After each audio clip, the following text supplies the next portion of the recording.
बघितलात हा व्हिडिओ? खतरों के खिलाडी. मात्र ही स्टंटबाजी चांगलीच अंगाशी आली आहे. सध्या हा व्हिडिओ सोशल मीडियावर चांगलाच व्हायरल होतोय. एका बंद पडलेल्या रिक्षाला बसमधून उभे राहून पायाने धक्का देत मदत करतानाचा हा व्हिडिओ आपण बघू शकता पुन्हा एकदा.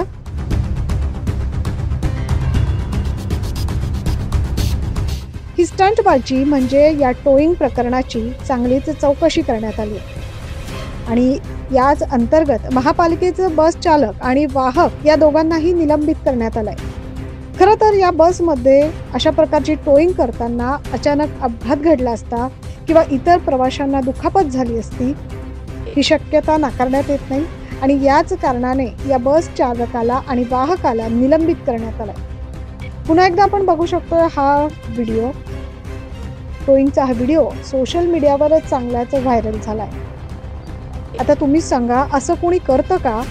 बसमध्ये इतके प्रवासी असताना त्यांच्या जीवाशी खेळ होतोय याचं भान या वाहकाला आणि चालकाला राहिलेलं दिसत नाही. सोबतच स्वतःच्याही जीवाशी खेळत असल्याचं कदाचित या रिक्षा चालकाला किंवा त्याच्या मित्राला लक्षात आलं नाही. नाशिकमधील पिंपळगाव बसवंत या परिसरात ही घटना घडली आहे. ही रिक्षा बंद पडली असताना रिक्षाला बसमधून उभे राहून पायाने धक्का देत मदत करतानाचा हा व्हिडिओ. मात्र अशा पद्धतीने निलंबनाची कारवाई करत बस प्रशासनाने चांगला निर्णय घेतल्याचं बोललं जातं. Bureau report 9 news Maharashtra.